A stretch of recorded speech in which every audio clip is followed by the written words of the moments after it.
I want to go back to when we were talking about community management and moderating. I thought it was interesting when Jens made that first point when I asked him about community management, and he said moderating is the holy grail. It was the first thing that he said is the moderating seems to be the primary role of the community manager.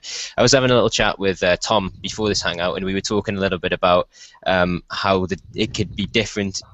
Community management in one country can be something completely different in another, and how there can be different kind of moderation guidelines. I suppose we'll start off with Tom because that's who we briefly talked about that. But then obviously, I'd like to hear everyone's views on that. Yeah, we have discovered by running communities in over 30 countries and working with moderators of our network in all those countries that there are differences in terms of moderation. And one of the biggest differences is when it comes to what people want to talk about. We see, for example, in Eastern Europe and in also Asia, that people have difficulties with talking about themselves, about the me from the start. So as a moderator, you first need to make them feel comfortable by letting them first talk about the group, about the we, and then you move on about talking about themselves. That means if you want to do ethnographic kind of tasks onto a community, you need to first try to create some trust. You need to do those exercises rather at the end of the community than at the beginning of the community in those cultures. And you see the same thing with, for example, co-creating and ideating. If you do an ideation exercise, for example, in the West, in the US, in Western Europe, but also even in Brazil, for example, which is a more outgoing culture, people love it and they will start to give their ideas, their own ideas immediately. If you then again go to, for example, Asian cultures, they feel rather uncomfortable with coming up with their own ideas from the start.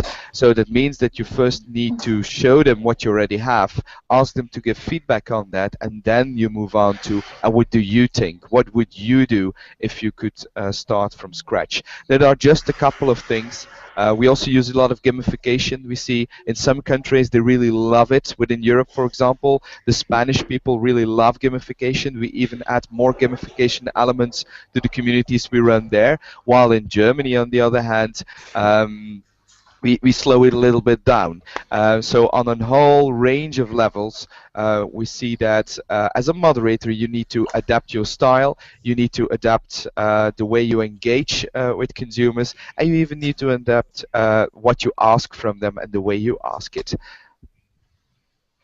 And again, in the book that was just tweeted on the CMAD hashtag that we have written, there's a whole chapter on that. Okay. I mean, Jens, you do a lot of traveling around, and you must see a lot of different cultures with the Malayan Institute. Would you agree with what Tom's just said in your experience?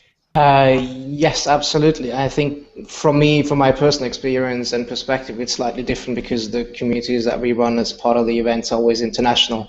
Sure. But I think not only in online communities, you see the regional or national differences. Us Germans, we just don't like to play games. There we go.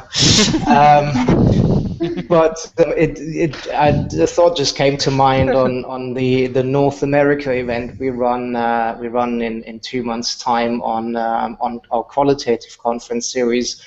And during the research there, we're speaking with researchers predominantly in North America, Canada, and the US. And the result of those conversations that we actually run a panel discussions on the differences between Canada and the US.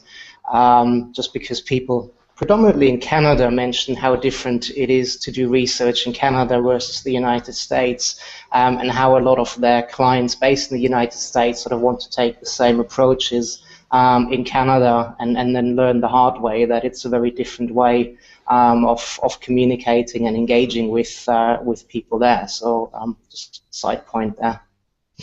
We've done quite a lot of work in Asia, and I certainly think that, as you'd expect, the sort of cultural differences come out clearly in that people tend to be a lot more polite and less direct.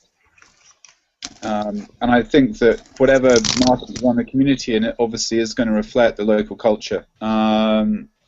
you know, the Germans don't like playing games and the Asians are more polite.